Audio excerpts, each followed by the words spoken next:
is up, guys? Welcome back to yet another brand new Major Ben video. And in a gaming video today, we're going to be talking about Apple. I know, right? Like, what the hell is happening? So Apple held their WWDC, which is Worldwide Developer Conference, I believe, where they talk about a lot of new software stuff. I usually watch it most years because I like to see what the new iOS is going to be like, the new macOS is going to be like, because I kind of switch between macOS and Windows for editing my videos, because Premiere Pro works across the board, but this is irrelevant for this video.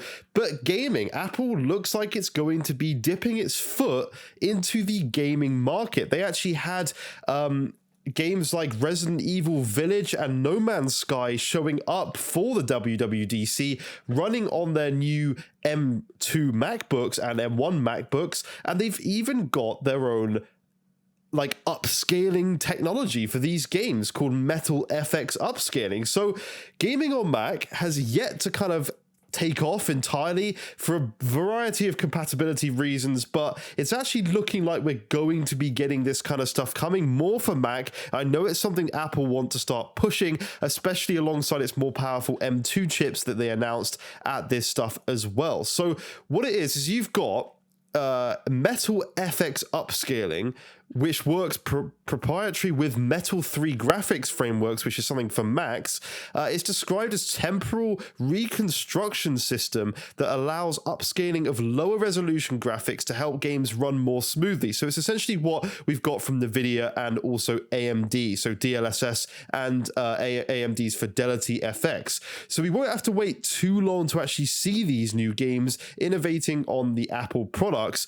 But first, we're actually going to see the Metal FX upscaling. The first game that's going to see Metal FX upscaling, is actually going to be No Man's Sky and Resident Evil Village, which are both set to come out later on macOS sometime this year, which is actually pretty soon. So that's interesting.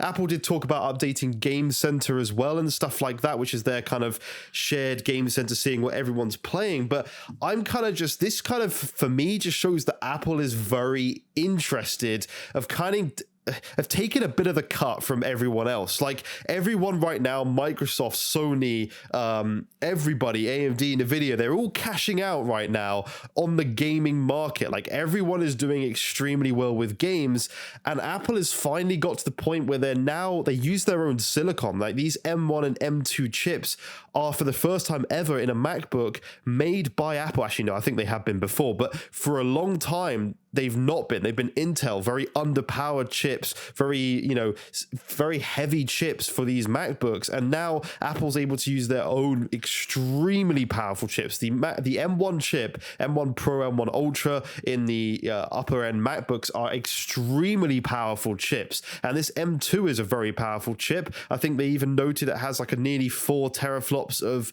graphics performance. It's a 10 core CPU. Like they're extremely powerful chips that also run very, very cool and also don't use much power. Like it's pretty incredible what these things do. But it's interesting to see that Apple is actually taking the gaming market a little bit more seriously now, and for once they're actually pushing games like Resident Evil, which is just something that Apple would never do. They'd never have a game this new showing on the Apple Store. Like they always have very old games. Like, they've had like the Call of Duties like 5 years down the line and stuff on their App Store, and it's just always been too late. And at the end of the day, Apple has the people there to buy these games. There are a ton of people who own MacBooks. There are a ton of people who could want to play games and don't because they bought a MacBook and they're just not good for gaming, but it could be something that they want to get into and they don't necessarily want to change brand. Like there are a lot of loyal MacBook owners.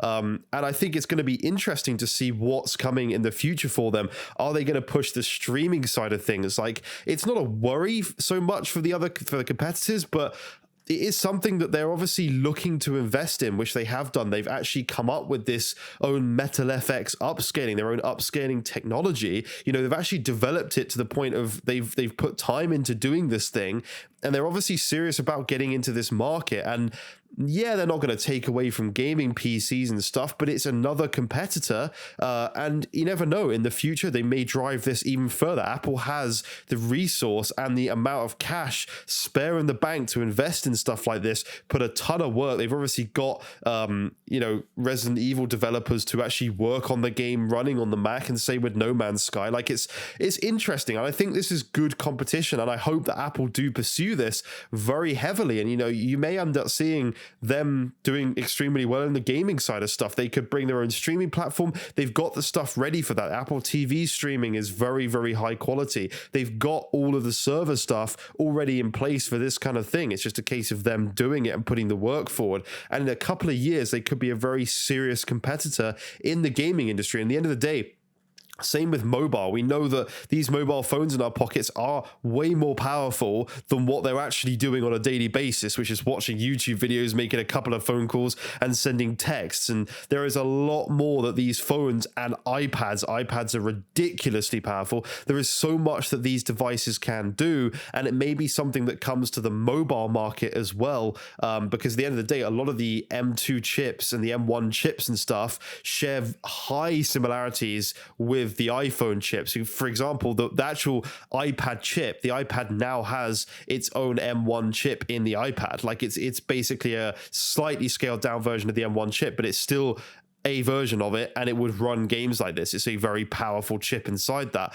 Like, we're not talking native 4K. Like, at the end of the day, these I think they said that the top of the range M1 Pro and M1 Ultra, they can do 4K. I think they talked about the Mac Mini, the desktop one. That was very, very powerful. We haven't even seen their desktop Mac Pro yet. That will be ridiculously powerful when it gets its own M version of the chip, probably the M2 Ultra or something in there. That's going to be very, native 4K gaming on that thing. It's going to be extremely powerful with its own dedicated GPU as well. So that's going to be insanely powerful.